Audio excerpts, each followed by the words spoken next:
여러분 안녕하십니까. MBN 뉴스 특보 5부 이어가도록 하겠습니다. 미국은 트럼프를 제47대 대통령으로 확정지었습니다. 자, 트럼프 후보의 당선이 확정된 지금 미국 워싱턴의 분위기가 궁금해집니다. 강영구 MBN 특파원이 현재 나가 있습니다. 연결하겠습니다. 자, 강 특파원, 자세한 내용을 좀 먼저 전해주시죠. 네, 이곳 워싱턴 백악관의 분위기는 깊은 적막감만 흐르고 있습니다. 이곳에 지금 몇몇 취재진들만 보일 뿐 지지자들은 잘 보이지 않고 있습니다. 워싱턴에는 바이든 대통령과 해리스 부통령이 밤새 투표를 지켜봤는데 결과가 트럼프 후보 쪽으로 급격히 쏠리면서 이곳의 공기도 한층 무거워졌습니다. 해리스 부통령 아마 오늘 직접 입장을 표명할 것으로 보입니다. 이렇게 미리 오늘 입장을 표명하겠다고 해리스 캠프에서 이야기를 했거든요. 아마 바로 패배를 인정할지 또 향후 정치적 행보와 관련해서 어떤 말을 할지 관심이 쏠리고 있습니다. 그리고 바이든 대통령도 아직 이번 선거 결과에 대해서 별다른 입장은 아직 내놓고 있지 않은 상황입니다. 예, 트럼프 후보는 본인의 정치적인 고향인 플로리다에서 자축을 하면서 이 당선을 확 즐기고 있는 것 같습니다. 분위기는 어떻습니까? 네, 말씀하신 대로 트럼프 전 대통령 개표 방송을 지켜본 플로리다에서 한껏 열기를 끌어올렸습니다. 특히 이제 수천 명의 지지자들이 모여있던 그 판비치 컨벤션 센터로 트럼프 전 대통령이 이동을 했습니다. 바로 그곳에서 승리 선언을 했을 때 열기가 최고조에 달했습니다. 지지자들 큰 소리로 환호하면서 USA를 외쳤고 또 대부분의 지지자들이 트럼프 전 대통령의 상징과도 같은 그 붉은 모자 있지 않습니까? 그 미국을 다시 위대하게 하라는 마가 구호가 새겨진 붉은 모자를 쓰고 그 승리를 자축했습니다. 한편 이번 선거가 시작되기 전에 4년 전 의회 난입 사태와 같은 폭력 사태가 있지 않을까 이런 우려의 목소리가 사실 컸습니다. 하지만 4년 전과 같은 혼란은 벌어지지 않고 차분하게 아침을 맞은 것으로 보여 이번 권력 이양은 좀 순조롭게 그래도 이루어지지 않을까 싶습니다. 지금까지 워싱턴에서 전해드렸습니다. 네, 2024 미국의 선택 강터치 시간입니다. 네, 트럼프 후보가 이미 승리를 선언했지만 여전히 일부 주에서는 개표가 진행 중인데요. 지금 현재 미 전역의 개표가 어느 정도 마무리 단계인지 먼저 알아보겠습니다. 네, 개표 지도를 보시면 이미 상당수 거의 대부분의 지역에서 결과가 나타난 것을 알 수가 있습니다. 이미 승리 후보가 확정이 된 지역의 경우 이렇게 빨간색이나 파란색으로 표시하는 것을 알 수가 있는데요. 결과에서 짐작할 수 있듯 이미 대다수 지역이 빨간색으로 물든 것을 알 수 있습니다. 이 중에는 이 펜실베니아나 이 위스콘신 그리고 노스캐롤라이나 조지아와 같은 이번 대선에서 특히 주목해야 할 경합주도 다 포함이 됐고요. 아직까지 그러니까 확정이 되지 않은 지역 중에는 애리조나나 네바다 역시 경합주입니다. 아직 포함은 돼 있습니다. 이외에 네브래스카나 알래스카, 그리고 메인주 등도 아직 개표가 진행 중이긴 한데요. 그러면 조금 더 자세히 들어가서 이 경합주들의 상황도 한번 알아보도록 하겠습니다.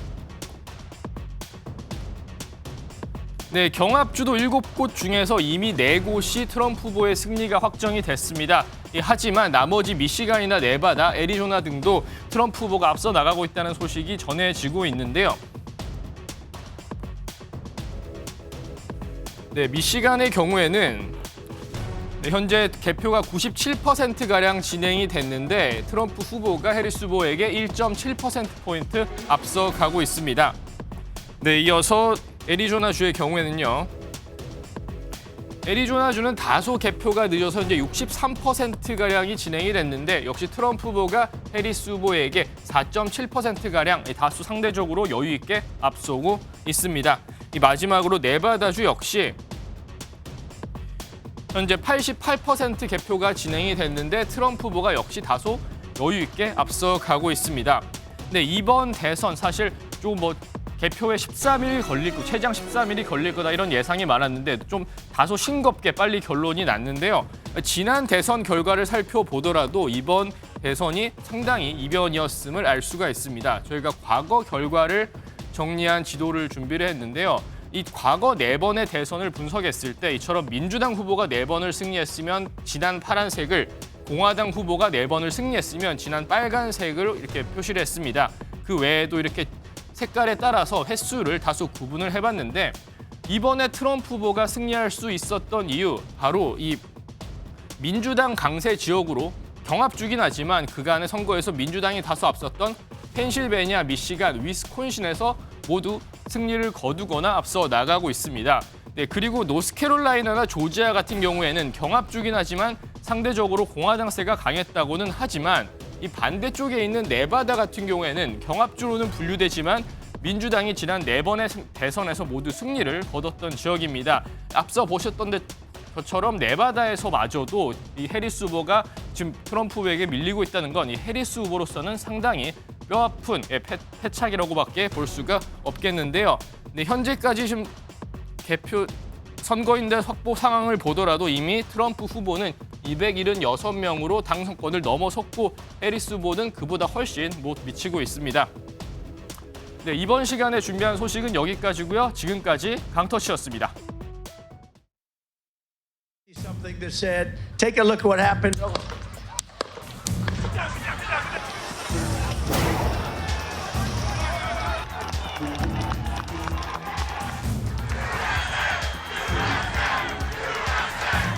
Has increased. For example, a vast. It's a very poor job, and I will. I give my heart and my soul to our nation, like so many others. I've been blessed.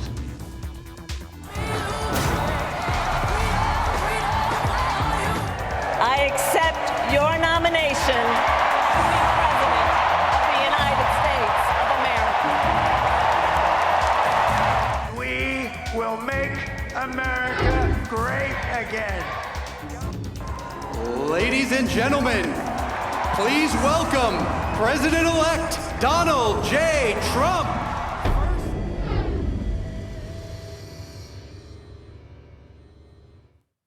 네, 보신 것처럼 제47대 미국의 대통령은 도널드 트럼프였습니다. 자, 전문가들과 함께 얘기를 좀 더 나눠보도록 하겠습니다. 허준영 서강대 경제학부 교수 그리고 김병호 매일경제 논설위원 주진희 MBN 국제부 기자 나와 있습니다. 어서 오십시오. 예. 자, 주 기자 앞서 잠깐 이제 그 강영구 특파원이라든지 강영훈 기자 통해서 봤는데 아직 개표가 끝난 게 아니에요, 그렇죠? 근데 아직 이제 우리 지금 이 시청하시는 분들 중에는 그냥 도널드 트럼프 대통령이 뭐 승리 선언도 했으니까 다 끝난 거 아니야? 이렇게 생각하시는데 아직 끝난 게 아니죠? 네, 맞습니다. 아직 개표가 완전히 끝난 건 아니지만 사실상 경합주에서 어느 예. 정도 승패가 갈렸기 때문에 이제 대통령은 결정이 되었다라고 저희가 이제 보고 있는 건데요. 예. 경합주에서 예전보다 빨리 윤곽이 나왔습니다. 그 이유는 아무래도 펜실베이니아에서 가장 큰 도시라고 볼 수 있는 필라델피아 같은 곳에서 민주당 텃밭이었는데 예. 이런 곳이 공화당으로 넘어가면서 그 외 여타 지역을 열어볼 필요도 없을 정도로 이제 공화당이 쏠리면서 이제 예. 그런 곳들에서 빨리 승패가 갈리면서 결과가 빨리 나오게 된 것 같습니다. 예. 지금 현재 개표가 진행되고 있는 곳이 제법 많습니다. 뭐 네바다도 있고 애리조나도 있고 알래스카도 있고 또 위스콘신도 있고 미시간도 있고 또 펜실베니아도 아직 끝나지 않았어요. 개표가 다. 그리고 조지아도 마찬가지고. 그러나 이 트럼프 후보 측에서 확보한 이 뭐랄까요? 이 기본 최소 대통령이 될 수 있는 마지노선이라고 불리는 선거인단 수 270석인데 70명인데 벌써 확보한 게 276명. 그러니까 276명을 확보했기 때문에 사실상 대통령은 트럼프다. 그리고 그렇기 때문에 트럼프 대통령 후보가 승리 선언까지 해도 크게 뭐 이견은 없습니다. 그래서 이제 고심이 되는 게 호칭 문제예요. 우리가 지금 제47대 대통령으로 트럼프가 됐다라고 얘기를 하고 있지만 그러면 미스터 프레지던트라고 불러야 되는 거냐? 아니면은 당선인이라고 불러야 되는 거냐? 아니면 아직은 개표가 진행되고 있기 때문에 그냥 트럼프 후보라고 우리는 계속 지금 해야 되는 거냐? 이런 이제 약간 용어의 혼동성이 있습니다. 저는 프레젠트 일렉트라는 말을 아까 여기 예. 방송에도 나왔는데 그 말을 써야 된다고 생각을 하고요. 아직은 대통령은 조 바이든이고요. 예. 그리고 트럼프 후보는 대통령 당선인이 되는 것이죠. 그래서 내년 1월에 취임할 때까지는 대통령 당선인이고요. 예. 아까 이제 기자님께서 말씀 잘 해주셨지만 보통 미국의 선거 과정, 대통령 선거 과정에서 마지막 절차가 하나 남아 있습니다. 그게 예. 뭐냐면 승자의 승리 선언보다 더 중요한 게 패자의 패배 선언입니다. 예. 그걸 아마 내일 아침에 해리스 후보가 할 것 같습니다. 그러니까 전통적으로 보면은 패자가 내가 패배했다. 승자에게 축하한다. 우리 다 같이 뭐 통합의 길로 나가자. 이런 패배 선언을 해야 이제 승자가 고맙다. 내가 잘 이끌어 보겠다라고 승리 선언을 해야 그게 이제 정상적으로 우리가 그동안 쭉 보았던 미국 대통령 선거의 아름다운 전통이었는데 이번에는 지금 그게 안 지켜지고 있습니다. 뭐 승자가 먼저 승리 선언을 했고 패자는 아직 입장을 내놓지 않고 있는 상황이에요. 내일이면 이제 뭐 해리스가 부통령이 내놓는다고 하니까 예. 그걸 이제 들어보면서 우리가 이제 정권 교체에 대해서 우리가 좀 들어보고 어떻게 바뀌어 나갈지에 대해서 좀 얘기를 해봐야 되겠죠. 예. 좀 기다려야 되겠습니다. 예, 뭐 그래서 공식적으로는 이제 트럼프 후보 또는 이제 트럼프 당선인 이제 그렇게 부르는 게 좀 더 맞을 것 같긴 합니다. 자, 주 기자, 앞서 얘기를 여러 번 강조를 했습니다만은 이 경합주 7개 경합주가 초박빙을 보일 것이다라고 이제 많은 여론조사 기관 또 미국의 언론들이 보도를 했는데 뚜껑을 탁 열었더니 지금 7대 0, 7건 모두 트럼프 후보 측에서 다 가져가는 걸로 지금 거의 사실상 확정됐어요, 그렇죠? 네, 맞습니다. 지난번 2020년 선거 한번 돌이켜 보면은 예. 노스캐롤라이나는 트럼프 이제 전 대통령이 가져갔지만 그 외에는 바이든 전 대통령이 가져가면서 민주당이 승리를 했었습니다. 이번에는 전혀 다른 상황이 됐습니다. 7곳이 모두 다 공화당한테 가게 됐는데 그중에 몇 가지 요소가 이제 승리 요인으로 꼽히는데요. 예를 들어서 조지아 같은 경우는 흑인의 인구가 꽤 많은 곳입니다. 예. 거기서 이제 예상 외로 흑인 남성들의 표심이 꽤나 많이 트럼프에게 갔다라고 이제 분석이 나오고 있는데요. 그 이유 중에 하나가 여러 가지가 있지만 아무래도 이제 흑인 사회에서 아직은 흑인 여성의 대통령은 볼 수가 없다. 좀 보기가 좀 우리 사회에서는 아직 용인이 되지 않는다라는 그런 공감대가 있었던 걸로 같은 보입니다. 흑인이지만 여성에 대한 남성의 약간 우월적인 그런 인식이 조지아에 있는 흑인 남성 사이에 있을 수 있다. 네, 그래서 확인된 건 아니지만. 근데 한번 예. 오바마 전 대통령이 유세장에 가서 이런 말을 한 적이 있습니다. 이 말이 또 이제 분란을 일으킨 적도 있었는데 여성이라는 이유만으로 대통령으로 선출하지 않는다는 것은 굉장히 잘못된 생각이다라고 흑인 유권자들이 한번 언급을 해서 이게 흑인 남성들을 겨냥한 말이군요. 그렇습니다. 그래서 이게 한번 논란이 된 적이 있는데 그런 이제 분위기가 어느 정도 감지가 됐던 것 같습니다. 이제 그것이 이제 표심으로 나타나는 것 같은데 물론 엄청나게 높은 흑인 남성들이 다 트럼프에게 간 건 아니지만 꽤나 높은 비율로 지난 대선과 비교해서 2자릿수 이상으로 이제 표심이 몰린 게 이번 승리의 요인이 된 것이라고 분석이 되고 있습니다. 그러니까요. 이 백인 여성들, 그러니까 낙태권을 강조했던 해리스 후보에게 지지를 보낸 것은 인종적, 뭐 성별로 본다면, 젠더 문제로 본다면은 백인 여성이고 오히려 많은 흑인 남성들 또 젊은 남성들은 오히려 일자리 문제라든지 먹고 사는 문제로 인해서 또는 뭐 잘못된 남성 우월적인 그런 인식을 아직도 갖고 있는지 모르겠습니다만 그런 것들로 인해서 오히려 트럼프를 지지하면서 7개 경합주가 그냥 순식간에 트럼프 쪽으로 싹 기우는 그런 현상이 나왔다. 이렇게 이제 보는 게 제일 정확한 네, 그럴 것 분석이군요. 같습니다. 그리고 이제 주별로 조금 특이성이 있는 게 예. 있어요. 그러니까 예를 들어서 저는 어떻게 보면 민주당 입장에서 굉장히 뼈아픈 게 미시간일 것 같은데요. 예. 미시간은 지금 공화당이 어떤 상황이냐? 두 파로 나눠져서 누가 더 자기들이 트럼프랑 더 친하다고 싸우고 있는 상황이고요. 미시간은 그레첸 휘트머라고 하는 지금 재선 주지사가 굉장히 민주당 출신 주지사가 여성분이신데 예. 인기가 있습니다. 그리고 민주당 조직이 굉장히 탄탄합니다. 그래서 미시간 같은 데는 저는 쉽게 이길 수 있을 거라고 생각을 했거든요. 해리스가. 네네. 예, 예. 그런데도 불구하고 미시간에서도 졌다. 뭐 이런 것들이 의미하는 바가 전반적으로 굉장히 큰 것 같습니다. 알겠습니다. 뭐 그 어떤 승리 요인이 있었는지는 조금 더 차분차분하게 저희들이 좀 분석해 나갈 것이고요. 자, 이 트럼프 후보가 플로리다에서 당선 7개 경합주에서 승리를 거두는 것이 거의 확실시 되는 순간 전체적으로 47대 대통령으로 당선됐다는 것을 이 지지자들, 청중에게 얘기하는 승리 연설을 했습니다. 잠깐 들어보겠습니다.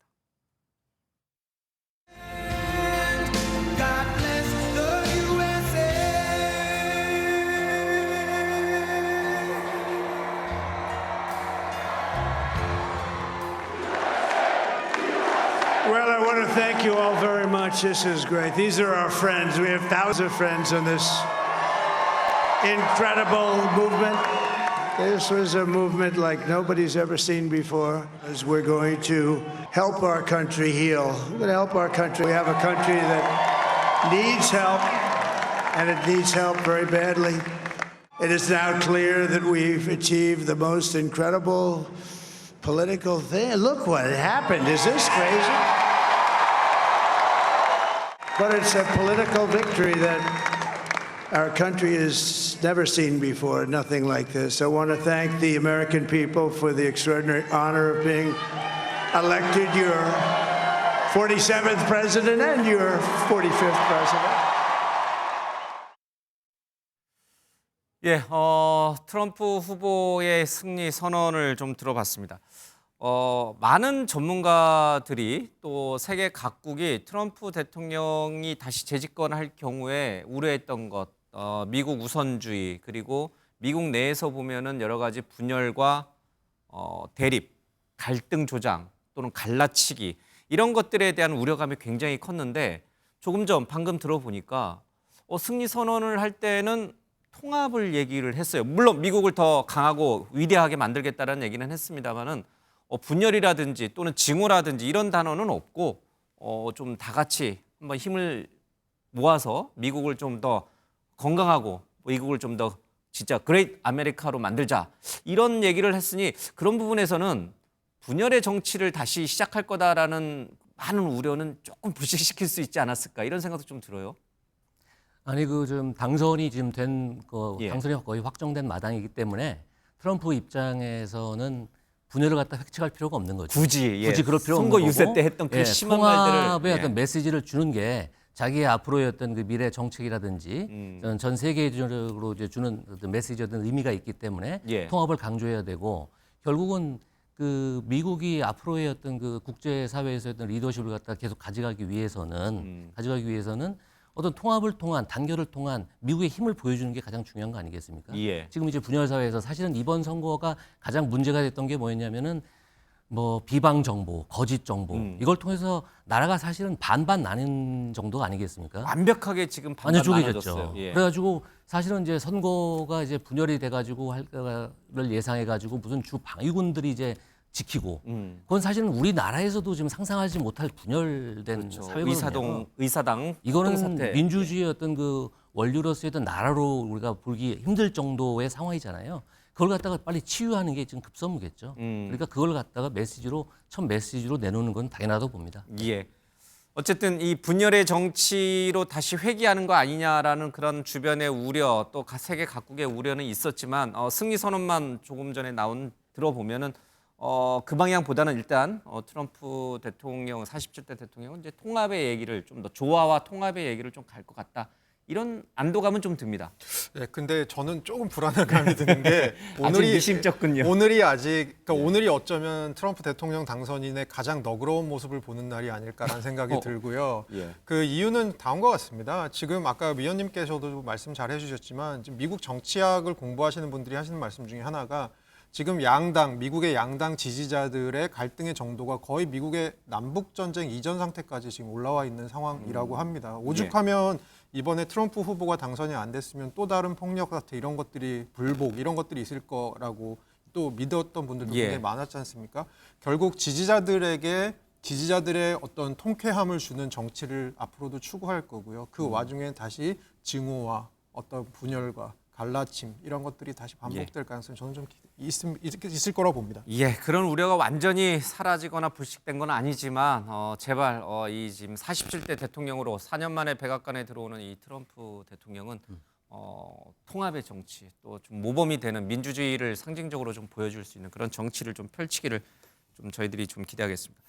이번 그 선거에서 선거인단 수가 이제 트럼프 후보 쪽에서 276명을 이미 지금 현재 아직 이제 모든 게 개표가 끝난 건 아닙니다만은 벌써 이 매직 넘버라고 할 수 있는 270명을 넘어서 276, 그러니까 276명을 확보했기 때문에 당연히 뭐 대통령 당선이 확실시된다 이렇게 볼 수는 있는데 문제는 그 선거인단 수뿐만 아니라 전국 득표율에서도 해리스를 넘어서 압도했다는 거예요. 트럼프 후보가. 원래는 굉장히 팽팽했거나 아니면 오히려 해리스가 더 전국 득표율은 높을 것이다. 이렇게 예측한 언론기관과 언론이 많았는데 여론조사 기관이 많았는데 뚜껑을 뒤집으니 이것도 아니네요.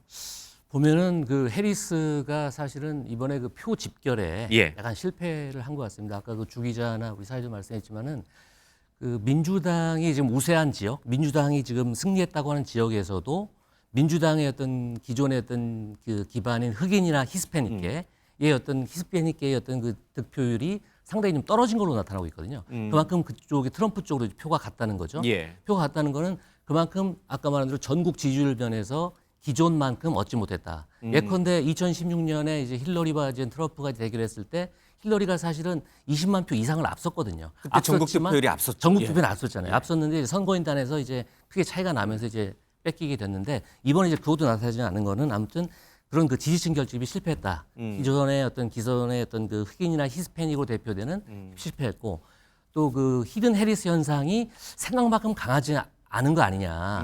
사실은 낙태권 문제로 인해 가지고 여성의 어떤 성 정체성이 예. 이번에 좀 이슈가 되면서 겉으로는 이제 공화당을 지지를 하지만은 이제 투표장 가서는 이제 그 해리스를 찍는 그런 사람이 많은 그 히든 해리스 현상이 나타날 줄 알았는데 예. 이게 2016년에 그 샤이 트럼프 같은 그런 압도적인 게 나타나지 않은 게 아니냐 이렇게 생각되면서 히든 해리스에 맞서기 위해서 그 트럼프의 어떤 콘크리트 지지층들이 있지 않습니까? 예. 그 뭐 저학력이라든지 저소득이라든지 뭐 백인 남성이라든지 젊은 뭐 남성들 그런 사람들의 어떤 그 지지세가 결집이 돼가지고 아까 말한 대로 선거인단뿐만 아니라 전국 지지율에서 트럼프가 크게 앞선 것 아니냐 이런 생각입니다.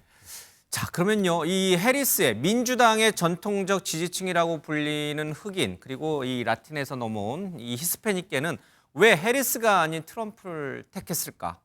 잠깐 들어보겠습니다. Consider Democrat, but I was being swayed towards Republican.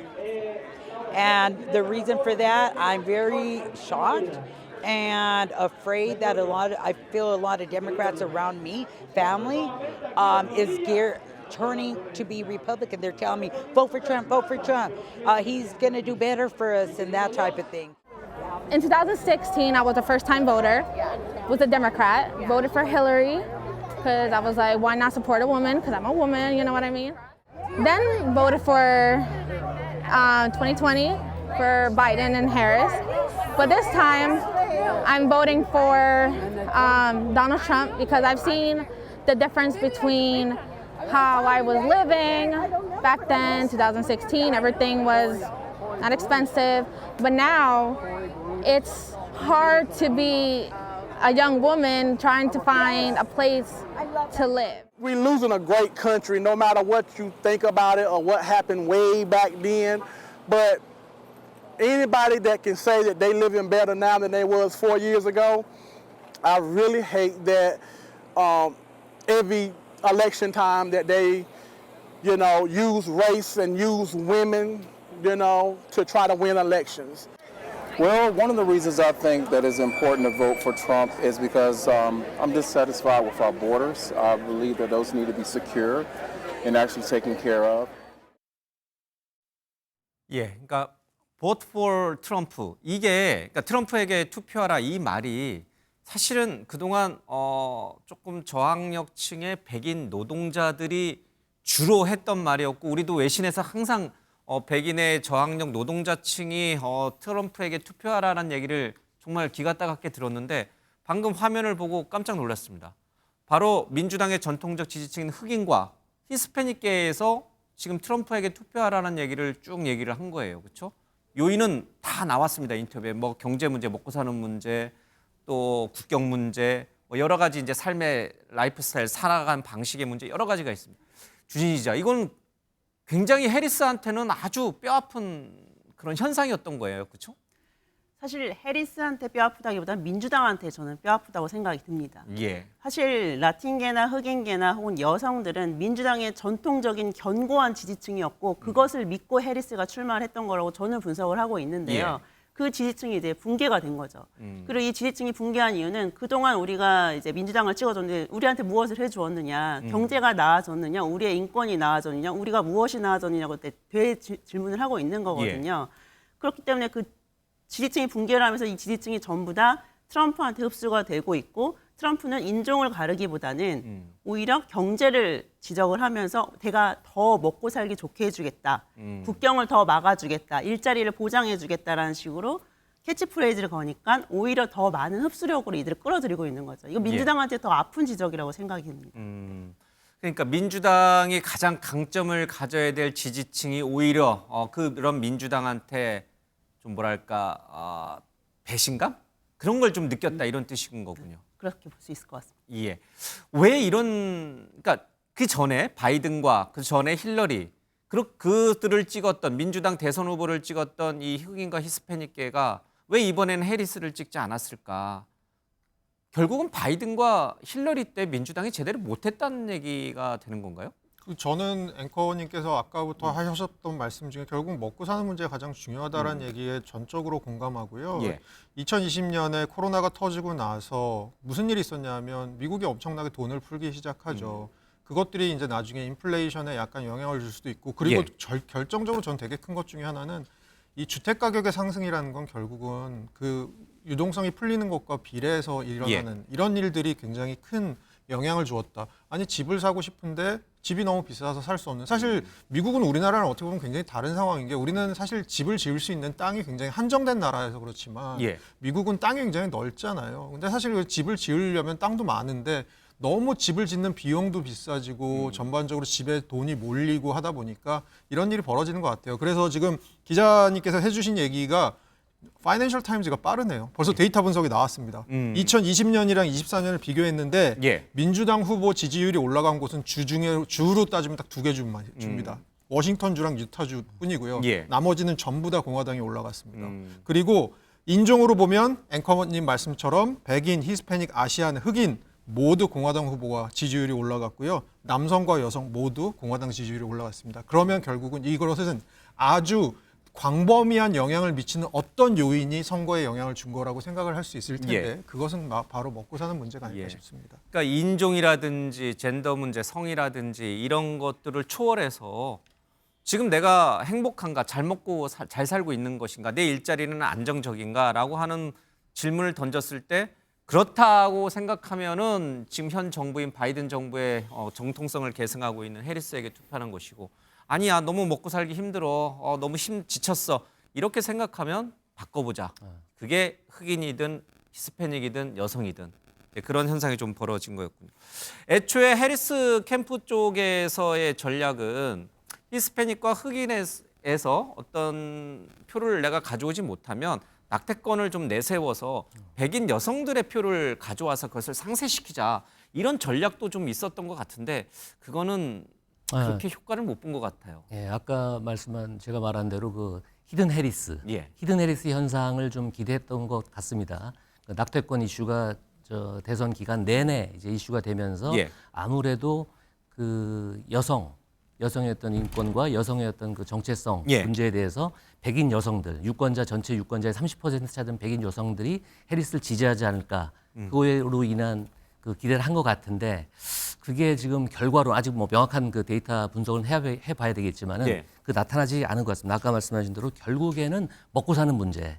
사실은 그 우리가 보면 해리스 노믹스라는 것 자체가 의미가 없을 정도로 해리스가 어떤 경제 정책으로서 뭐를 내놓는지에 대해서 우리가 사실은 이해를 할 수 없거든요. 우리가 트럼프 하면은 관세주의, 그다음에 뭐 불법 이민자를 바꿔서 일자리를 지킨다. 그런 명확한 뚜렷한 뭐가 있지 않습니까? 근데 어떤 해리스는 그 바이든의 어떤 그걸 이어받아서 예. 결국에는 뭐 친환경, 그다음에 무슨 화합이라든지 민주주의라든지, 그다음에 정치적 올바름이라든지 사실은 이거는 그 국민의 먹고 사는데 크게 도움 되지 않거든요. 예. 사실은 사회자분도 알겠지만은 우리가 지금 미국에 지금 가면은 정말 물가가 비싸다는 거 다 느낍니다. 우리 한국 사람도 가면은 거기 사는 서민들은 그거 이상으로 느끼겠죠. 예. 그거에 대한 어떤 고통이나 그런 그 민주당 정권에 대한 어떤 분노 이런 건 대단하다고 보고 그것이 표출된 것이라고 볼 수 있겠습니다.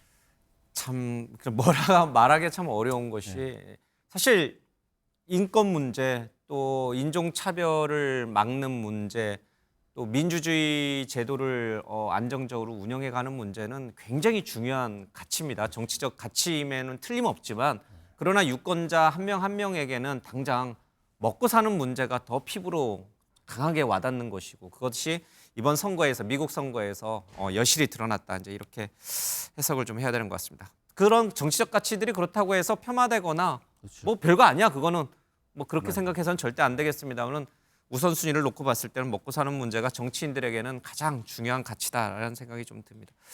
자, 주진희 기자, 이 트럼프 후보가 지금 대통령으로 당선이 됐지만 지금 전 임 시절에 이제 선거 과정에서 여러 가지 혐의로 지금 재판을 받고 있고 기소된 것도 있잖아요. 어떻게 되는 거예요? 현직 대통령인 신분에서 이게 계속 진행이 되는 건가요? 아니면 다 없던 일이 돼버리는 건가요? 이게 좀 여러 가지 사건이 있는데 가장 중요한 건 이제 형사 사건일 겁니다. 형사 예. 사건 중에서 가장 중요한 4건이 있는데요. 그 바이든 정부 시절에 법무장관이 특임 검사를 이제 지시를 해서 기소한 사건 중에서 4건 중에서 첫 번째 대선 뒤집기 시도가 있었고요. 두 번째는 기밀문서 유출 사건, 예. 세 번째는 조지아주에 외압을 넣어서 대선을 뒤집으려고 한 사건, 이 3건이 있습니다. 이 3건은 아무래도 검사 측에서 특임 검사가 기소를 한 사건인 만큼 연방 법원에서 재판이 이루어지고 있고요. 예. 나머지 하나는 뉴욕주에서 성추행 사건을 이제 입막음하기 위해서 뇌물을 줬다 하는 사건이 재판이 이루어지고 있습니다. 여기서 연방 법원 같은 경우는 연방에서 이루어진 사건이기 때문에 대통령이 셀프 사면이 가능합니다. 자기가 자기 스스로 네, 사면시키는 거죠. 사면권이 있기 때문에 셀프 사면이 예. 가능합니다. 이제 법적으로는 극단적으로 본인이 셀프 사면을 해서 이제 빠져나갈 수가 있고요. 뉴욕주에서 이뤄지는 재판 같은 경우는 연방의 권한 밖에 있기 때문에 스스로에게 셀프 사면을 줄 수는 없고요. 다만 대통령에게 면책 특권이 있기 때문에 이 면책 특권으로 인해서 본인이 이제 법의 판정을 받기까지 유예를 받을 수가 있습니다. 아마 그런 식으로 처리가 되어서 유야무야 되지 않을까 관측이 나오고 있습니다.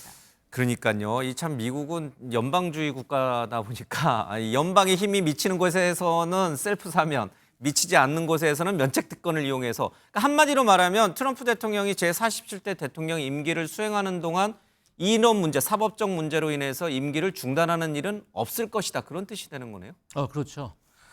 지금 아까 우리 주 기자도 잘 말씀했지만은 그 트럼프가 지금 사실은 자기 사면을 한다고 얘기를 많이 하는데 예. 사실은 이것은 미국 대통령 역사, 미국 전체 역사에서 그런 대통령이 사실 없었거든요. 없었어요. 전대미문의 예. 일을 이제 벌이는 거죠. 전대미문의 선거 결과이기도 선거 합니다. 결과이기도 예. 하고 또 그런 사건을 예. 이제 벌이는 건데 이게 진짜 셀프 사면, 자기 사면이라는 것이 정말 이 민주주의 정체성. 미국이야말로 우리가 사실은 어렸을 때부터 미국 하면은 민주주의 본고장이라고 하면서 배우면서 자라지 않았습니까? 예. 여기서 우리 배울 것도 많고 우리가 꼭 미국을 갖다가 우리의 그 정치 현상과 비교도 하고 뭐 그랬는데 사실은 어쩌면은 우리가 더 나은 모습이지 않을까를 싶을 예. 정도로 이런 그 트럼프의 앞으로 행보가 민주주의 훼손하는 사례가 앞으로도 사실은 많이 있을 겁니다. 이거 말고도 예. 그 집권 진행 과정에서. 알겠습니다. 이 뭐 민주주의라는 것 자체가 다양한 생각과 다양한 현상을 우리가 포용적으로 관용적으로 지켜보면서 수기 과정을 거쳐서 이제 해결해 나가는 과정이니까 이 문제 또한 좀 슬기롭게 풀어나갈 수 있을 거라고 봅니다. 우리 허 교수님, 이제 이번 대선에 대해서 전 세계가 지금 이제 주목을 좀 하고 있어요. 어떤 점들을 좀 중요하게 좀 바라보고 있습니까? 미국 선거에서. 아무래도 경제적인 측면에서 봤을 때는 예. 미국과 중국 사이에 이제 반목은 조금 더 높아질 가능성이 크고요. 예. 그러면 뭐 시청자분들께서 아니 그러면 무역에 있어서 국제 재판 기구 같은 역할을 하는 WTO로 가면 되는 거 아니야? 그러면 불공정한 거 없어지는 거 아니야? 사실은 WTO는 거의 이제 무력화된 상태고요. 예. 조금 더 무역에 있어서 힘이 지배하는 질서가 돼 있는 상황에서 예. 아주 스트롱맨 중에 스트롱맨인 트럼프 전 대통령이 다시 들어옴으로써 결국은 중국 때리기가 좀 더 심해지고 국제사회는 지금보다도 더 분절화될 가능성이 굉장히 클 것 같습니다. 예. 실제로 정치인들은 저희 표를 먹고 사는 사람들이잖아요. 봤을 때 미국인들이 가진 반중 정서, 중국에 대한 예. 부정적인 감정이 조사를 이걸 20년을 해왔더라고요, 미국에서. 그래서 20년 전인 한 2005년에 보면 민주당, 공화당 둘 다 상관없이 한 40% 미만이었습니다. 근데 지금 이게 2020년 코로나가 있고 나서는 민주당 지지자들의 한 70% 정도, 공화당 지지자들의 85% 정도가 반중 정서를 갖고 있습니다. 뭐 그런 측면에서는 어떤 정부가 들어와도 사실 중국과의 디커플링은 하겠지만 그 강도에 있어서 트럼프 행정부는 훨씬 더 강할 거다. 그리고 그것이 아주 많은 다른 나라들에 결국 영향을 미칠 수밖에 없는 건 전 세계 GDP의 25%가 미국, 15%가 중국이라고 생각하시면 두 나라를 합치면 40%입니다. 예.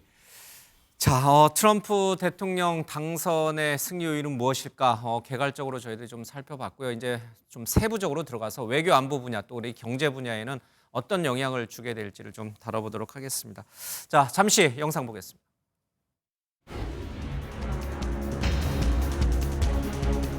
Donald Trump, when he was president, lost 200,000 manufacturing jobs. We have created over 700 new manufacturing jobs. That is the way we are going to win the competition with China for the 21st century. I'm going to put a 100, 200, 2,000% tariff. They're not going to sell one car into the United States. Meaning if China or any other country is charging us 100 or 200% tariff or tax, then we will charge them 100 or 200% tariff or tax in return. In other words, it's an eye for an eye and World leaders think that Donald Trump is an easy mark. And you can believe that autocrats like Putin and Kim Jong-un are rooting for him in this election. In the enduring struggle between democracy and tyranny, I know where I stand and I know where the United States belongs. And if I were there now, they'd be paying us $10 billion a year. And you know what? They'd be happy to do it. It's a money machine, South Korea. I got along very well. North Korea, Kim Jong-un, I got along. You know, it's nice to get along with somebody who has a lot of nuclear weapons or otherwise.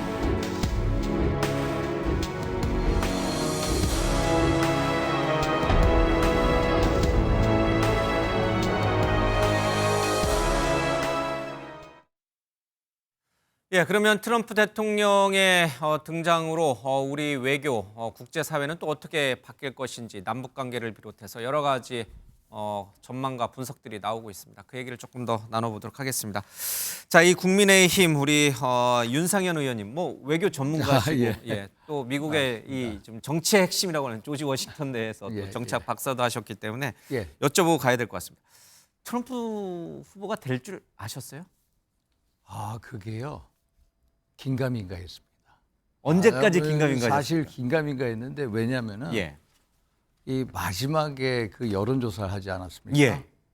이 결국 이 50개 주에서 가장 중요한 7개 경합주가 누가 이길 거냐 했는데 제가 워싱턴에 있다 보면 더 힐이라고 잡지가 나옵니다. 더 힐 잡지에서는 7개를 트럼프가 4승 2무 1패로 될 거라고 그러고 뉴욕 타임즈하고 어느 대학 신시나티 대학하고 한 데는 거꾸로 거꾸로 이제 해리스가 4승 2무 1패라고 해가지고 삐까삐까하다 이렇게 생각을 했는데 야 이런 식으로 쉽게 끝날 줄은 몰랐습니다. 그러니까 정말로. 그래서 야 의외로 이 샤이 트럼프가 많구나 하는 거를 느꼈습니다. 예.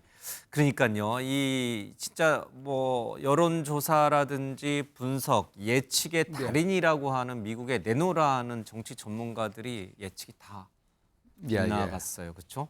그거를 이제 맞추기가 좀 쉽지는 않았을 것 같다 이런 좀 생각이 듭니다. 이제 된 거는 된 거니까 이제 이 이유를 이제 저희는 이제 생각을 해봐야 될 것 같습니다. 과거 문재인 정부에서 이제 트럼프 대통령과 같이 호흡을 맞춰서 한미 동맹 관계라든지 여러 가지를 이제 호흡을 맞춰서 이뤄왔는데 지금 이제 윤석열 정부에서는 트럼프 대통령과는 같이 일해보지를 않았잖아요. 이제 시작이 되는데 이제 시작이죠. 그때와 지금이 어떻게 달라질 것인가? 그때 한미 동맹이 많이 약화됐다라는 비판을 이제 국민의힘에서는 많이 해놨잖아요. 문재인 정부 시절에 한미 동맹이 약화됐다. 그러면 그것을 지금 윤석열 정부에서는 어떻게 또 강화할 것이냐 그 숙제가 남아져 있는 것이죠. 사실 이제 대단히 어려운 문제입니다. 왜냐하면은 윤석열 정부는 지난 바이든 행정부하고 여러 가지 소위 말해서 북핵 미사일 고도화에 맞춰서 한미 동맹을 강화해 왔고 또 한일 관계에 대해서 결단을 내려가면서 또 가까이 또 있어 왔고 그 다음에 한미일 간의 삼각 고도 군사적 협력 관계까지 해 왔거든요. 그런데 이제 트럼프 행정부가 들었으면은 문제는 뭐냐면은 동맹을 동맹 관계로 보는 게 아니라 동맹을 거래적 관점에서 본다. 이게 가장 큰 문제가 될 것 같습니다. 사실 우리가 트럼프 1기 정부 때도 문재인 정부 때요. 방위 분담 그때 한 9천억 정도 1년간 냈거든요. 갑자기 50억 달러를 내라고 했고 일본에 대해서 미일 동맹이 있는데도 그때 몇 달러 내려요. 80억 달러를 내라고 그랬습니다. 이런 식으로 갑자기 그런 제안을 했는데 그래서 문재인 정부 때 제가 외교통일부위원장 하면서 미국 조야를 방문해서 많은 분들을 만나고 협상을 하고 왔는데 결국엔 그 협상이 안 끝났어요. 바이든 행정부 들어가서 다시 우리가 협상을 해서 13점 몇 % 올리겠다 해가지고 이제 잠잠해지고 예. 다시 또 우리가 원하는 대로 왔는데 트럼프 행정부가 들어서면서 이런 문제로부터 시작해서 우리가 맞닥뜨려야 될 부분이 너무 많다는 거. 그러니까요. 그래서 이게 가장 큰 문제점입니다. 사실 우리가 개인적으로 뭐 아는 걸 넘어서서 이 트럼프 대통령이나 아니면 트럼프 대통령 주변 예. 여러 외교 참모들하고의 돈독한 관계를 통해서 극복해놔야 되는데 이게 또 우리한테 큰 숙제이기도 합니다. 트럼프는 이제 동맹은 동맹이지만 예. 그렇다고 해서 동맹 국가가 무임승차하는 것은 용납하지 않겠다. 예, 예. 특히 한국과 같이 머니머신, 돈 잘 버는 기계와 같은 예, 예. 그런 잘 사는 이 동맹국이 제대로 예, 예. 돈을 내지 않고 우리한테 무임승차하는 것을 용납하지 않겠다라고 여러 번 강조했던 터라 좀 걱정되는 부분이 있습니다. 오늘 하루 종일 우리 저 정부 부처 뭐 외교부든 뭐 예. 산업통상자원부든 뭐 전부 그냥 비상이 걸렸습니다. 이제 트럼프 정부와 어떻게 또 손발을 맞출지. 자, 먼저요 남북 관계부터 좀 잠깐 짚어보도록 하겠습니다. 트럼프 후보가 이 후보 시절에 이 남북 관계와 관련해서 여러 가지 얘기들을 좀 했습니다. 특히 이 북한 김정은에 대해서도 여러 가지 코멘트를 했는데 들어보겠습니다. Kim Jong-un, North Korea, he has a lot of nuclear weapons. I got along with him great. You were never in danger with me as your president. It's a good thing to get along, not a bad thing. He got so much nuclear weapons, so much. I said, just relax. Go to let's go to a baseball game. I'll show you what a baseball. We'll go watch the Yankees, or we'll come watch Michigan at its home opener. But we got along very well. He's very, very smart. His country is, you talk about location, I'm a real estate guy. He's right between, think of this, Russia, China, one side, and South Korea on the other. I said, you have a great piece of real estate. China was afraid of him. North Korea was afraid of him. Look at what's going on with North Korea, by the way. We're defending nations that are very wealthy. South Korea is a very wealthy nation. They make our television sets, they make ships, they make everything. And I give them great credit. We've been defending them for many, many decades, as you know. 자, 지금 우리 북한 대학원 학교 교수님도 지금 나와 계신데 김 교수님, 지금 트럼프 대통령은 김정은하고 잘 지낼 수 있다. 김정은도 지금 내가 다시 백악관으로 돌아오는 것을 어쩌면 기쁘게 기다리고 있을 것이다. 이제 이런 얘기를 이제 후보 유세 시절에 했습니다. 자, 남북 관계, 지금 북미 관계는 꽉 단절돼 있거든요. 이게 트럼프 대통령의 재등장으로 인해서 좀 변화할 가능성이 있습니까? 예, 변화할 가능성이 있어 보입니다. 무엇보다도 민주주의와 권위주의의 대립각을 세웠던 바이든 행정부, 민주당 행정부가 공화당 행정부로 바뀌고 더더군다나 이 공화당이 지금은 트럼프라고 하는 개인에게 거의 완벽하게 통제가 되고 있는 정당이기 때문에 트럼프 대통령이 지금 상원도 탈환했고 이제 하원도 아마도 탈환할 것으로 보이고 대법원도 본인이 임명했던 사람들로 채워놔 있고 더더군다나 과거 일기 때 어른의 축이라고 했던 행정부 내에서 견제를 했던 그런 국무장관이나 국방장관 등 이런 사람들이 아니라 본인의 충성파를 이제 가지고 행정부를 구성할 것 같습니다. 그러면 뭐 전혀 견제받지 않는 대통령으로서 자신의 개인적 자산을 중심으로 김정은 위원장과 직접 딜을 할 가능성은 충분히 있어 보입니다. 다만 트럼프 제2기 행정부의 정책적 우선순위는 일단은 우크라이나 전쟁을 종전시켜야 되는 것이고 가자지구의 전쟁을 종전시켜야 되는 그런 중요한 과제들이 지금 산적해 있기 때문에 이 문제들을 조기에 해소할 수 있다면 그 전제 하에 지금까지 김정은 위원장과의 개인적인 친분 혹은 본인이 갖고 있는 개인적인 자산을 중심으로 탑다운 형태로 다시 한번 정상회담을 추진할 가능성은 있어 보입니다. 그러니까 지금 북한이 자꾸 이렇게 뭐 군사적으로 이제 미사일이라든지 핵실험이라든지 이런 도발을 하고 있지만 우선순위만 놓고 본다면 우크라이나 전쟁이나 가자지구 전쟁보다는 조금 후순위에 있다. 그래서 일단 그 지금 현재 진행 중인 두 전쟁이 끝난 이후에나 북미 관계 개선이라든지 또는 김정은과 만나는 일들이 가능해질 것이다. 이렇게 이제 지금 보고 계시는 거예요. 그렇습니다. 근데 두 사람은 아픈 기억이 있잖아요. 하노이에서 뭐 극적으로 브로맨십을 보여주려다가 막판에 탁 깨져버려가지고 막 더 막 사이가 안 좋아지는 북한 김여정과 김정은이 얼마나 미국 정부에 대해서 욕을 많이 했습니까 그 당시에. 예, 예. 그런 아픔, 안 좋은 기억이 있는데 이게 자연스럽게 또 봉합이 돼서 두 정상이 트럼프와 김정은이 다시 만날 가능성이 있는 겁니다. 사실 트럼프 입장에서 보면은 이 2019년 2월 하노이에서 노 딜을 하지 않았습니까? 북한의 비핵화, 소위 말해서 김정은 입장에서는 영변의 비핵화만 하고 대북 제재를 전면 해제를 요구한 거고 트럼프 입장에서는 아니다.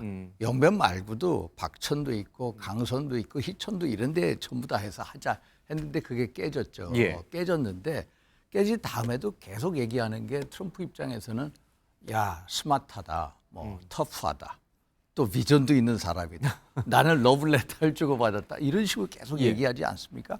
그래서 아마도 러시아 우크라이나 전쟁 이 휴전 문제에 대해서 먼저 트럼프가 그걸 어느 정도 가닥을 잡아 나온 다음에 아마도 제 생각으로는 김정은이가 분명히 트럼프한테 어떤 이 추파를 던질 겁니다. 소위 말해서 존재감을 보여줄 예를 들어서 7차 핵시험을 한다든지 ICBM 발사 시험을 정상 각도로 한다든지 이런 식으로 어떤 도발을 통해서 트럼프에게 야, 나 있다라는 것을 한번 보여줄 계기가 될 거다. 그러면은 당연히 북미 간의 대화에 어떤 물꼬가 틀 수밖에 없는 그런 형국으로 갈 거다. 이렇게 봅니다. 아직 북한의 입장은 나오지 않았습니다. 오늘 트럼프 대통령 당선을 김정은도 잘 알고 있을 텐데 어떻게 대할까? 그 부분에 대해서는 김정은도 고심이 좀 있지 않겠습니까? 김정 교수. 지난 그 정상회담 두 차례 했던 그 시기와 비교하면 크게 변화한 게 있죠. 무엇보다도 북한이 러시아와 군사적 동맹을 맺고 실제 지금 파병까지 해 있는 상태이기 때문에 북한 입장에서 보면 러시아 파병이라고 하는 것은 일차적으로는 중국에 대한 레버리지일 수도 있고 대미 관계와 관련해서도 과거와 같은 형태의 대북 제재 해제와 비핵화를 맞바꾼다라고 하는 형태의 딜을 하는 것보다는 보다 높은 수준의 요구를 할 것으로 보이고요. 미국의 입장에서도 트럼프 행정부가 김정은 위원장과 딜을 하고 싶다면 과거와 같은 형태의 좀 수위가 높은 그리고 이제 그 요구 사항이 있는 그런 내용보다는 예를 들어서 현 수준에서 동결하고 ICBM 정도를 폐기해서 미국 본토의 안전을 확보할 수가 있다면 그 이후에 나머지 것들은 추후에 이야기할 수 있다. 뭐 이런 식의 잠정적인 타협 이 정도 수준에서 이야기가 될 수 있다고 한다면 김정은 위원장 입장에서도 그리 나쁜 딜은 아닐 거고요. 트럼프 대통령 입장에서도 임기가 4년밖에 없는 것이기 때문에 어떤 형태로 성과를 봐야 한다는 생각이 있다면 그런 형태의 타협이 가능할 것으로 보이는데요. 무엇보다도 그런 굉장히 잠정적 형태의 타협이 됐을 경우에 문제가 생기는 것은 당연히 한국의 안보이고 동아시아의 일본을 포함한 미국의 동맹국의 안보와는 괴리가 있는 것이죠. 그런 좀 위험성이 생겨날 수도 있다는 생각을 하고 있습니다. 이 2019년에 하노이에서 트럼프와 김정은이 만났을 때 성과 없이 끝나고 김여정은 당시에 미국에 속았다. 이제 이런 격한 반응까지 내놨습니다. 그리고 그때와 지금은 북한은 달라졌어요. 맞습니다. 지금은 뭐 얼마 전에 화성 19형까지 쏘아 올리면서 이제 ICBM 그리고 다탄두까지 장착할 수 있는. 그러니까 이제 자기들은 모든 단계를 다 끝냈다. 2019년의 북한과 지금 2024년의 북한의 핵과 미사일 기술은 천지 차이다. 그냥 더 많은 거를 우리가 이걸 포기하는 대가로 미국 너네는 트럼프 너는 더 많은 걸 우리한테 줘야 된다. 이렇게 나올 수도 있죠. 지금 저 두 분 이제 북미 관계 관련해서 이제 말씀하셨는데 저는 조금 이게 다르게 보는 게 약간 조금 이게 관계 보기 아까 사장님 말씀하셨지만은 이게 트럼프 일기 때와는 그 전제가 좀 달라졌다. 그때는 이제 김정은이가 자기가 핵을 포기하고 정상국가가 되고자 하는 그런 마음이 강했습니다.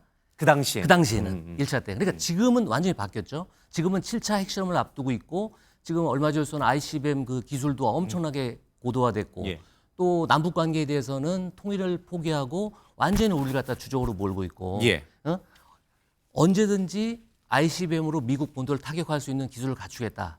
예. 그런 상황에 이르렀고요. 또 러시아와 북한의 어떤 협력을 보면은 미국과 러시아가 먼저 화해하고 협력하지 않는 가운데 예.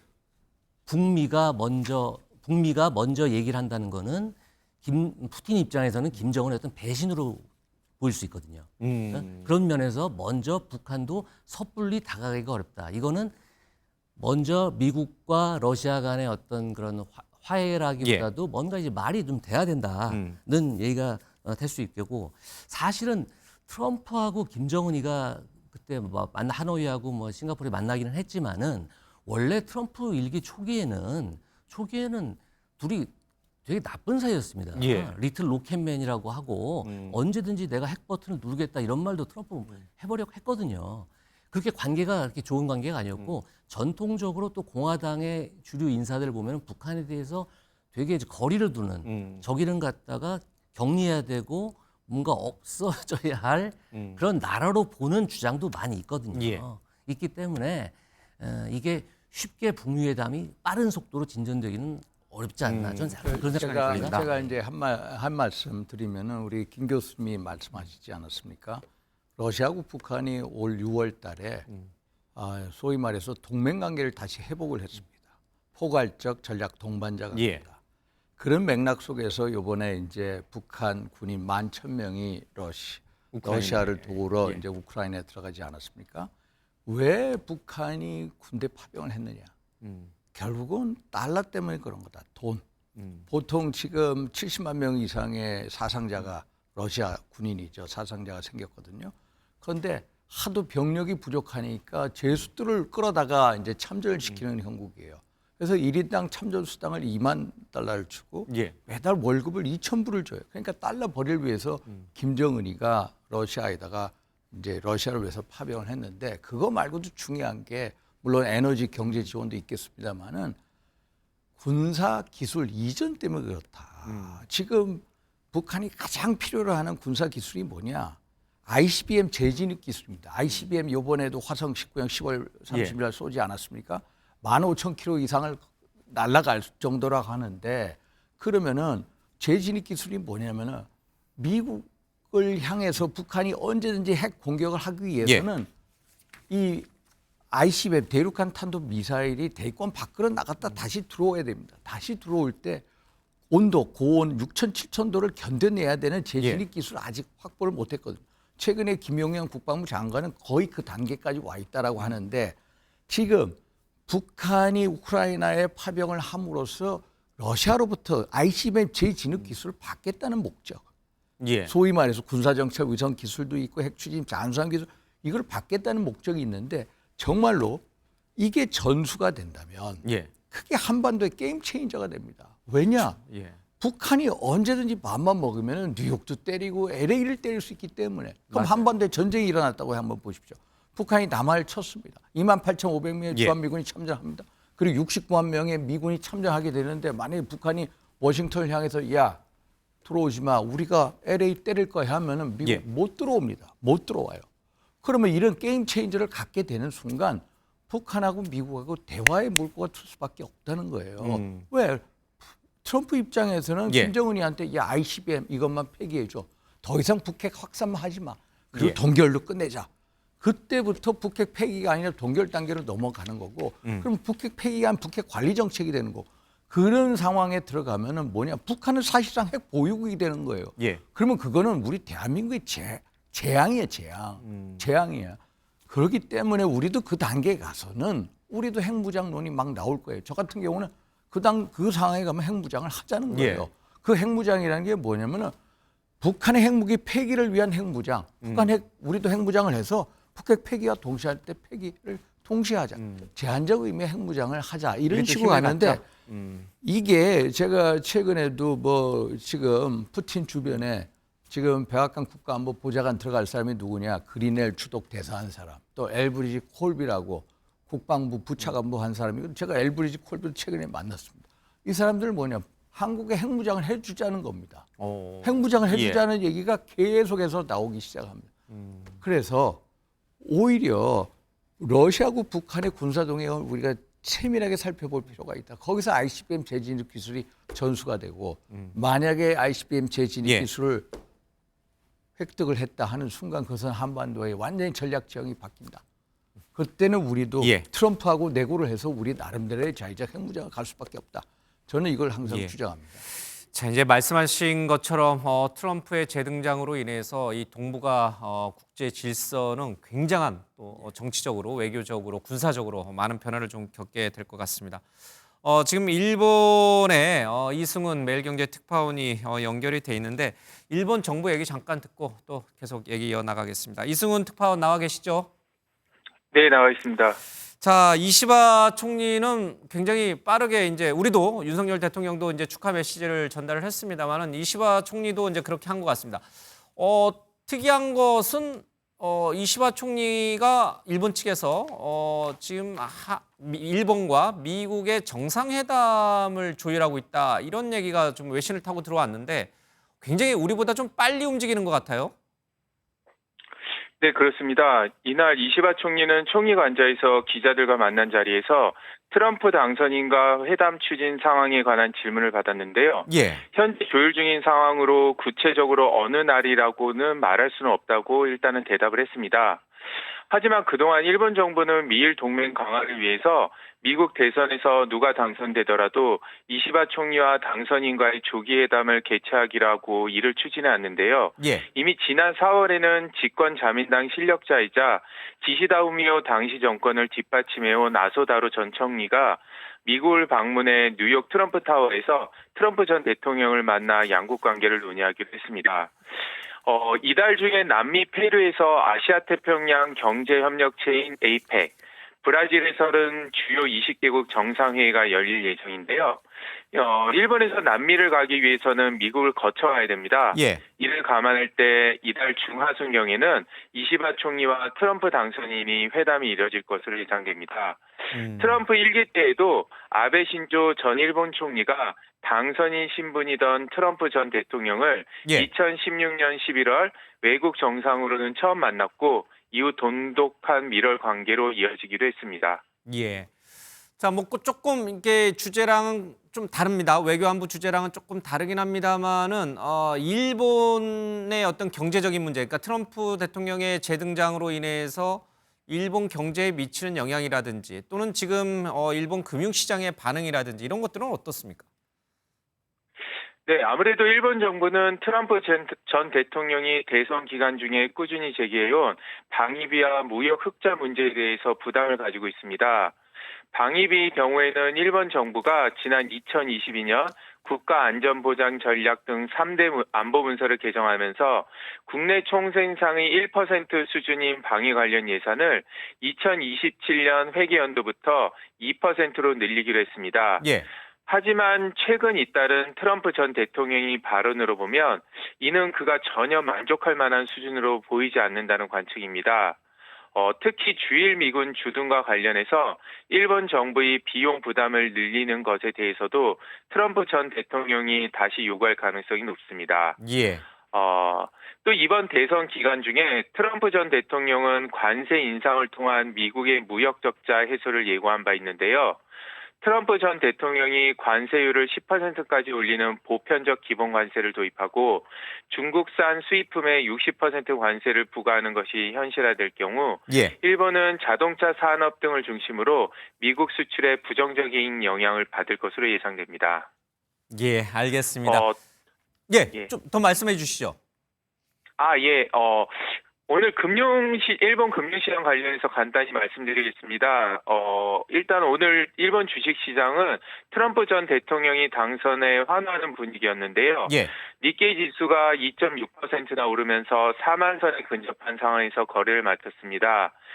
일본 주요 종목 중에서 도쿄 일렉트론을 비롯한 수출 종목과 미쓰비시 중공업, 가와사키 중공업 등 방위산업 관련 기업 주가가 크게 올랐습니다. 엔달러 환율도 전날 도쿄 외환시장에서 152.2엔대에서 거래를 마쳤는데요. 오늘 오후에는 154엔대까지 급등하기도 했습니다. 트럼프 전 대통령이 당선으로 강달러가 당분간 유지될 수 있다는 전망에 엔화가 약세로 돌아선 것으로 분석됩니다. 예, 뭐 일본이나 우리나 좀 처한 상황, 경제적 상황이라든지 여기 방위비 분담 문제라든지 이런 비슷하군요. 알겠습니다. 말씀 잘 들었습니다. 예, 감사합니다. 예, 지금까지 매일경제 이승훈 도쿄 특파원으로 또 얘기를 좀 들었습니다. 자, 김정현 선생님, 지금 일본도 비슷해요, 그렇죠? 일본도 뭐 우리와 비슷하게 트럼프 대통령 눈에는 머니머신, 돈 잘 버는 부자 나라로 인식이 되니까 방위비 분담금 더 내라 이런 얘기도 좀 할 것이고 여러 가지 이제 강달러 정책으로 인해서 일본 엔화라든지 여러 가지 영향을 좀 같이 받게 되는 것 같습니다. 이제 문제는 우리의 경우에는 그런 외교적 통상적인 어떤 압박, 그 방위비 분담금과 같은 이제 압박이 있지만 앞서 계속 얘기했던 트럼프 대통령과 김정은 위원장이 다시 가까워질 경우에 그러면 윤석열 정부의 스탠스는 어디에 가 있는 거냐? 지금은 이제 사실 남북 관계도 굉장히 강대강으로 대치하는 상황이거든요. 갑자기 두 정상에 가까워지면 윤석열 대통령이 설 자리는 어디예요? 예, 굉장히 어려운 질문입니다. 뭐 사실상 윤석열 정부가 들어서고 나서 남북 관계와 관련해서는 뭐 의도했든 의도하지 않든지 간에 지금 현재 강대강 대치가 지속되고 있는 상황이고 북한 입장에서는 아예 적대적 두 국가로 지금 선을 긋고 있는 상태이기 때문에 현재 상황에서 만약에 바이든 행정부에서 트럼프 행정부로 전환이 되고 트럼프 행정부가 급격하게 대화의 물꼬를 튼다라고 하면 사실 현재 윤석열 정부가 취할 수 있는 스탠스가 굉장히 좀 거북스러운 건 사실입니다. 그렇기 때문에 이런 고민을 좀 할 필요가 있다고 생각이 드는데요. 당연히 원칙적으로 대응해야 될 부분 대응해야 되겠지만 일단 미국의 행정부가 바뀐다. 그렇다면 저희들도 조금은 숨을 쉴 수 있는 정책 공간을 좀 열어놔야 될 필요가 있고 그렇다면 어떤 형태로든 미국과의 조율을 통해서 새로 등장할 행정부와의 조율을 통해서 첫 번째 중요한 것은 저희들의 입장이 반영되지 않은 형태로 북미 대화가 시작되는 것은 어느 쪽에도 유리할 수 없다라고 하는 설득을 좀 해야 될 것 같고요. 그것을 바탕으로 정책 조율을 통해 미국이 접근을 하더라도 한국의 입장이 반영되는 형태의 접근을 할 수 있도록 미국과의 소통도 좀 더 원활하게 만들어 놓을 필요가 있을 것 같습니다. 마지막으로 당연히 북한에 대해서도 지금까지의 원칙적인 입장을 유지하되 조금은 대화와 관련된 유연한 입장 변화라고 하는 것을 좀 잘 시그널을 보낼 수 있도록 어떤 조치가 좀 필요하지 않을까 생각이 듭니다. 지금 이제 굉장히 중요한 말씀을 주셨는데 우리가 이제 경험해 봤어요, 그렇죠? 이제 소위 말하는 우리를 패싱하고 북미가 갑자기 다이렉트로 만나는 직접적으로 만나서 우리가 설 자리가 애매모호한 걸 우리는 이제 과거에 경험을 해봤습니다. 그런 것을 막기 위해서는 우리도 빨리 트럼프의 새 행정부 또는 트럼프 대통령과 북한과의 관계를 우리와 대화 속에서 좀 이렇게 단계적으로 밟아나가는 그런 뭔가 전략을 설득을 빨리 시작을 해야 될 것 같아요. 그래서 좀 전에 이시바 시게루 총리가 빨리 가서 트럼프를 그러니까요. 만나겠다는데 이거 우리가 더 빨리 가야 된다. 일본의 외교가 빠른 겁니다. 사실 2016년도 선거 때도 트럼프 일기 때요. 아베 총리가 직접 뉴욕까지 쫓아가서 바로 만납니다. 일종의 브로맨스를 가져오거든요. 그러니까 인간적인 신뢰를 구축하고 그 속에서 미일 동맹의 중요성을 이제 역설했겠죠. 우리도 그게 필요한 겁니다. 그래서 지금 당장 우리 대통령이 지금 APEC으로 가시거든요. 그래서 그 가는 길에 가는 것도 좋고 만약에 저는 뭐 우리가 대통령이 직접 여러 상황상 트럼프를 만나러 갈 상황이 못 된다면 빨리 특사를 보내야 됩니다. 대통령 특사를 트럼프한테 보내서 인간적인 신뢰를 구축하고 한미 동맹에 대해서 어떤 입장이라는 것을 대통령이 트럼프한테 특사를 통해서 얘기를 해야 되고요. 중요한 것은 로버트 오브라이언이라고 지난 트럼프 일기 정부 때 국가안보 보좌관 한 사람이 있습니다. 또 그 당시에 보면은 마이크 폼페이오 국무장관도 있고 뭐 맥마스터 국가안보 보좌관 그 사람들이 트럼프가 좀 예측 불가능한 그런 캐릭터이지만 성격이지만 그 사람들이 계속 그 일종의 다 이제 안전장치를 만들어 놓지 않았습니까? 그래서 그 주변에 있는 참모분들이 다 트럼프의 불가측성을 이 어느 정도 예측하게끔 만들 수 있는 사람들이거든요. 그래서 우리가 빨리 저희 같은 의회에 있는 사람들도 마찬가지고 정부 측도 그렇고 여러 민간 외교를 통해서 트럼프 주변에 있는 그 인사들, 특히 외교관계 전문가들하고의 어떤 인맥을 넓히는 작업. 또 아마 우리 정부에서도 이미 해놨을 겁니다. 그래서 그걸 강화시켜야 된다 이런 말씀을 드리고 싶습니다. 지금 이제 국회 외통위원들을 중심으로 빨리 이제 워싱턴 D.C.를 가겠다라고 하는 이제 방문 계획도 좀 나오고는 있습니다만 우리 정부도 행정부도 좀 빨리 서둘러서 뭔가 여러 가지 이제 불확실성에 좀 대비해야 될 것 같습니다. 러시아는 지금 우크라이나 전쟁을 하고 있고 미국은 우크라이나를 여러 가지 측면에서 도와주는 핵심적인 그러니까 러시아 입장에서 보면 미국하고 전쟁 중인 거나 마찬가지예요. 그래서 러시아는 이번 트럼프 당선에 대해서 뭐 우리랑 지금 전쟁 중인 적대 국가다. 노코멘트 하겠다라고 이제 얘기를 했어요. 그러나 관계 변화도 불가피해요. 왜냐하면 푸틴을 또 트럼프 대통령이 되게 좋아한다면서요. 그 모든 사람이 알다시피 트럼프가 이제 당선이 되면은 우크라이나 전쟁은 곧 끝날 것이다. 바로 이런 식으로 많이 이제 전화해서. 알고 있지 않습니까? 트럼프가 이제 당선되면은 이제 하루 만에 이제 나는 끝낼 수 있다. 이런 식으로 말도 했고요. 근데 이제 구체적인 해법을 밝힌 적은 없습니다. 어떻게 하는지. 단지 푸틴과 친하다는 브로맨스.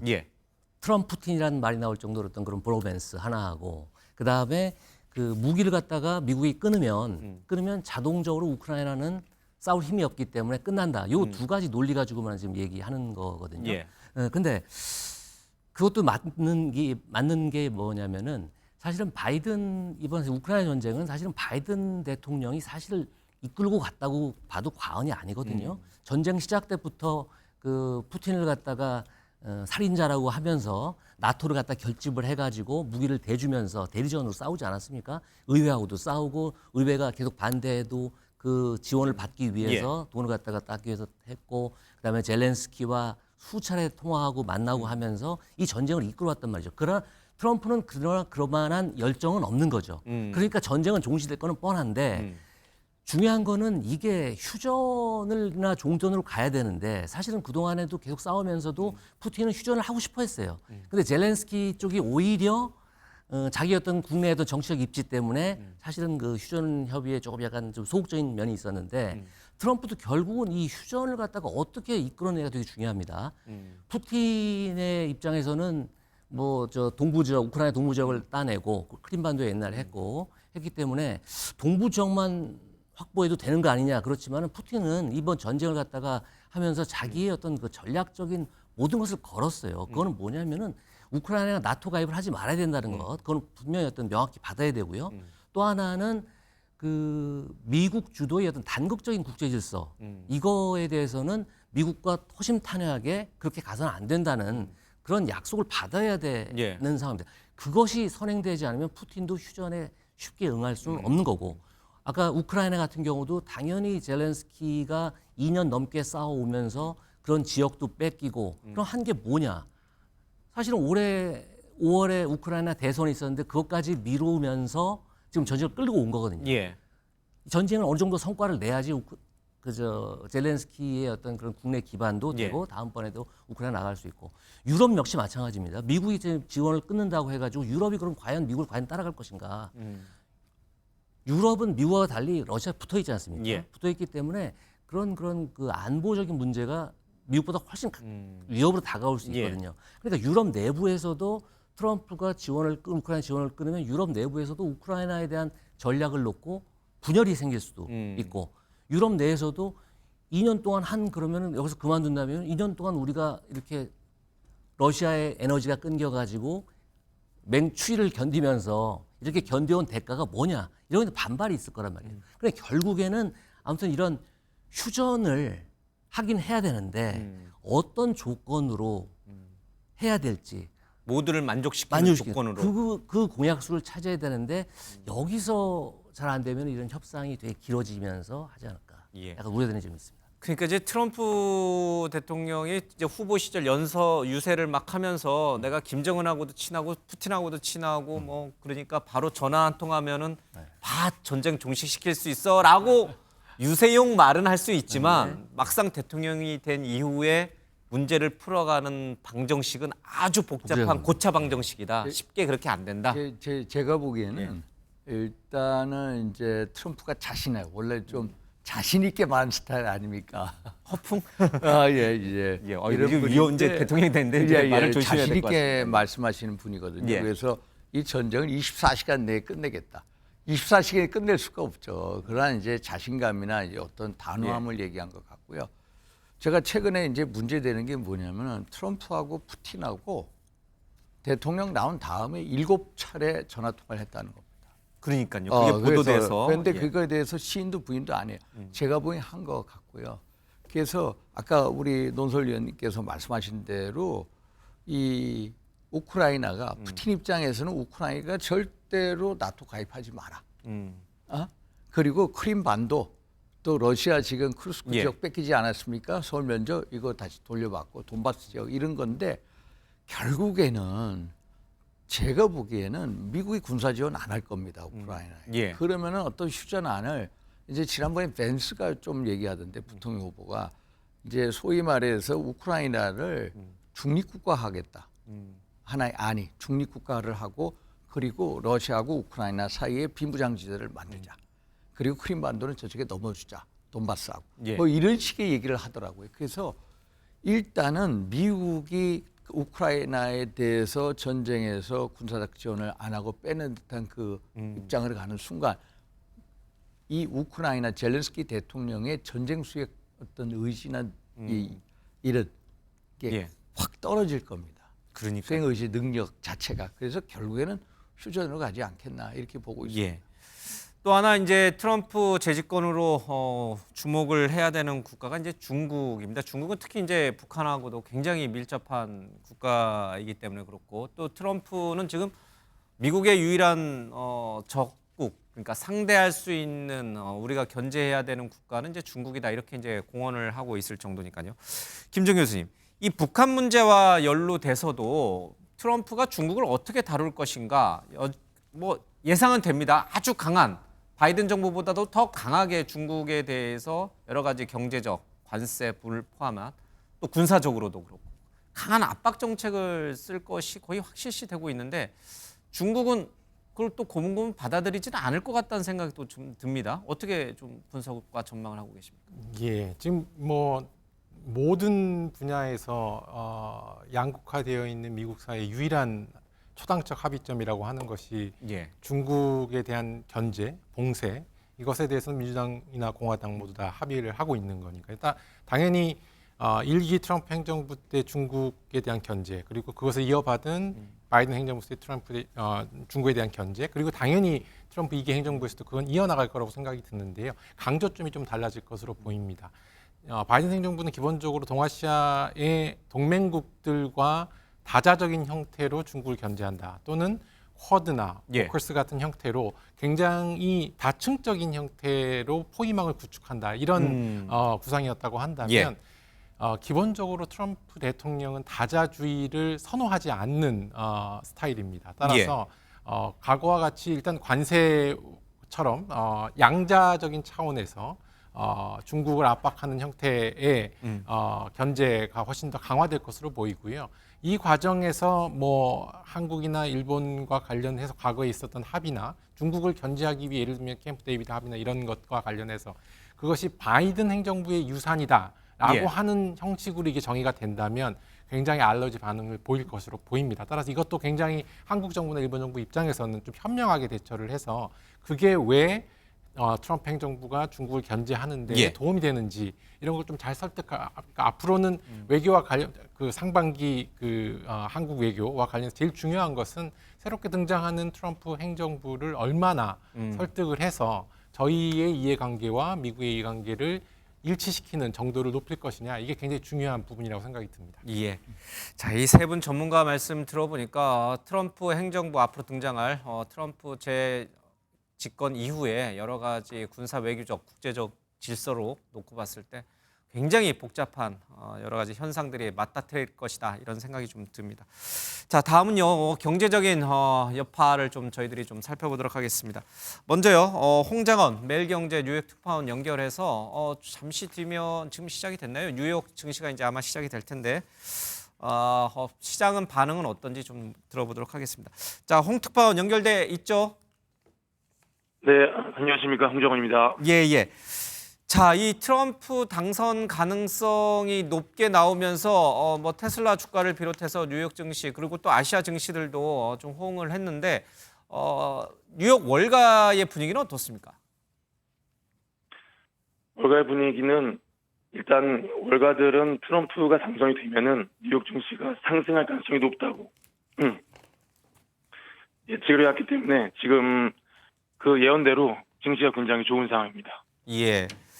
오늘 하루 종일 긴장 속에서 아마 우리 홍 특파원도 이 개표 상황을 좀 지켜봤을 텐데 네. 월가 쪽에서는 좀 일찌감치 트럼프의 승리를 예측하는 여론조사라든지 또 예측 모델도 그렇게 나왔고 그런 분위기가 좀 많았습니다. 그러니까 뉴욕 자체는 해리스 쪽, 민주당 쪽에 유리할 수 있을지 모르겠지만 월가만 놓고 보면은 트럼프 쪽에 오히려 배팅을 더 많이 한 게 아닌가 이런 생각이 들 정도였어요.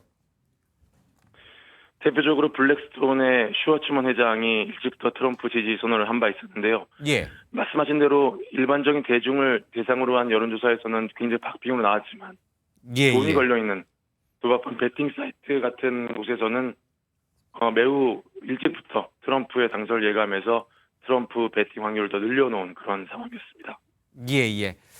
자, 이 트럼프 대통령이 등장을 하면 정말 지금의 인플레이션이 꺾일 것인가, 미국 경제가 지속적인 금리 인하 국면으로 접어들 것인가 이런 부분에 대해서 기대를 하는 분들도 좀 있는 것 같습니다. 혹시 어떻게 전망을 주로 하고 있습니까?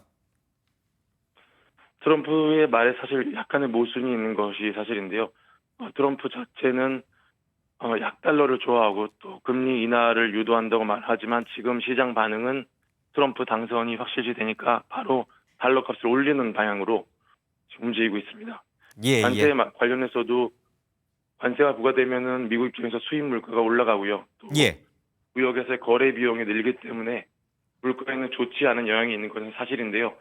트럼프 측에서는 미국에 많이 있는 셰일 오일을 비롯한 에너지를 충분히 활용해서 에너지 비용을 낮추고 여기서 오는 생산성 증가를 통해서 물가를 낮추겠다는 입장인데 과연 트럼프 공약대로 경제가 흘러갈지는 조금 집권 후에 상황을 지켜봐야 할 것 같습니다. 예. 자, 우리 지금 홍 특파원이 이제 아마 감기가 걸리셨는데 제 목소리가 그렇죠? 많이 좀 어려운 상황에서도 이렇게 연결을 해줘서 감사드립니다. 자, 다음에 다시 한번 저희가 또 연결을 해서 얘기를 좀 듣도록 하겠습니다. 오늘 고맙습니다. 알겠습니다. 네.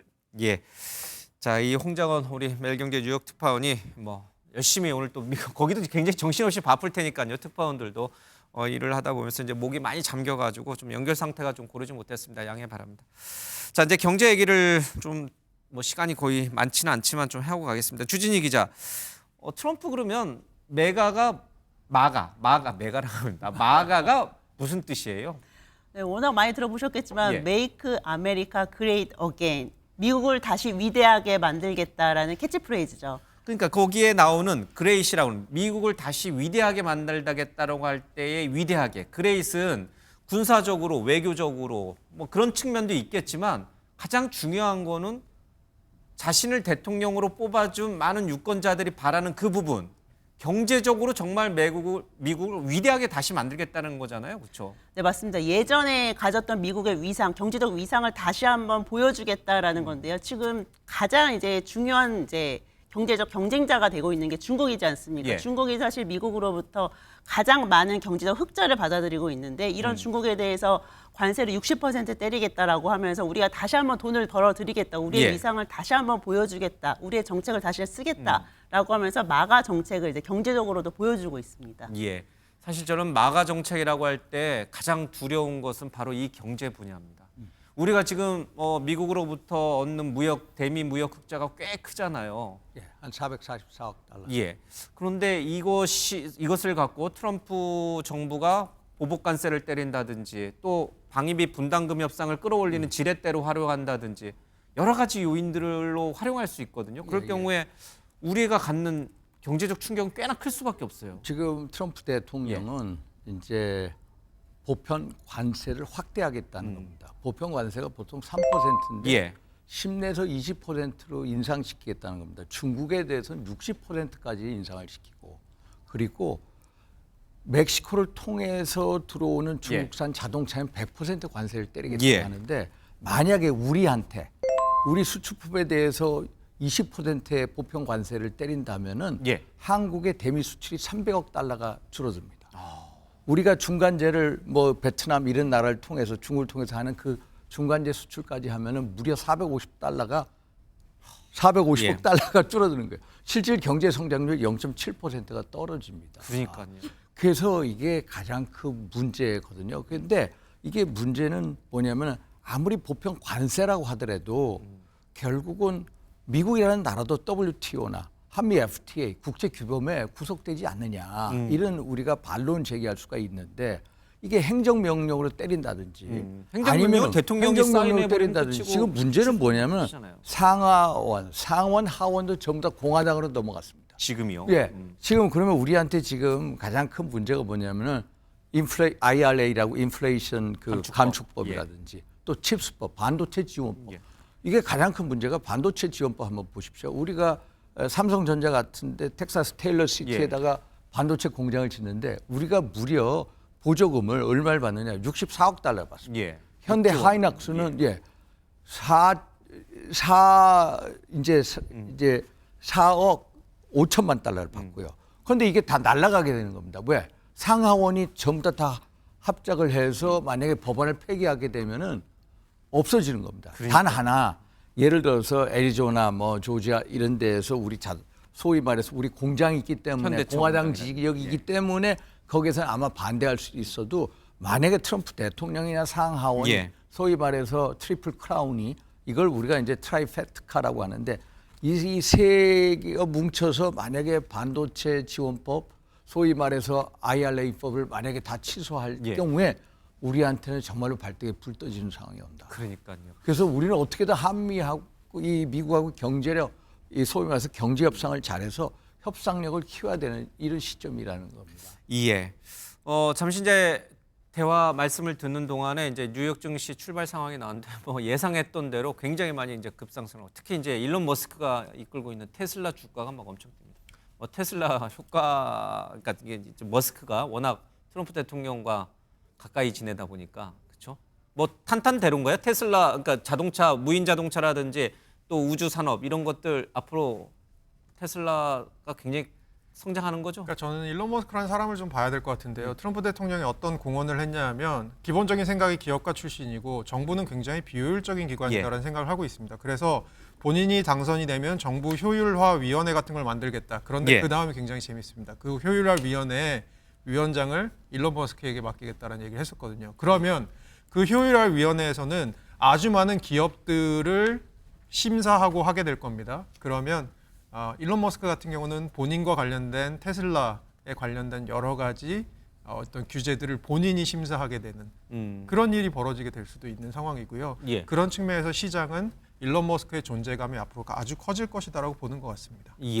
지금 이제 윤상현 의원께서는 이제 우리나라 제조업체, 수출업체들 좀 이제 거시적인 차원에서 말씀을 주셨는데 환율이라든지 뭐 이런 채권 금리라든지 이런 것도 엄청 지금 요동치고 있잖아요. 네, 맞습니다. 실제로 그 트럼프 당선 후에 1기 당선 후에 4개월 그리고 바이든 1기 당선 후에 4개월 정도를 보면 실제로 달러가 트럼프 당선 1기 후에 4개월이 훨씬 더 강했던 것을 알 수 있고요.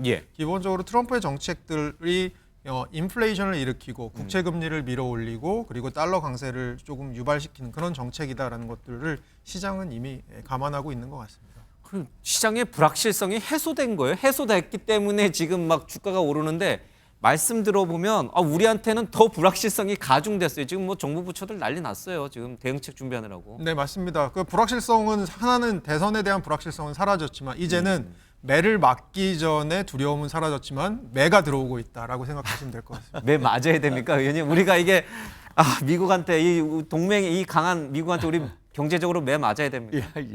아니 사실 지금 미국이 최근에 금리 인하를 빅컷을 했습니다. 0.5% 그리고 조만간 또 0.25% 금리 인하를 하거든요.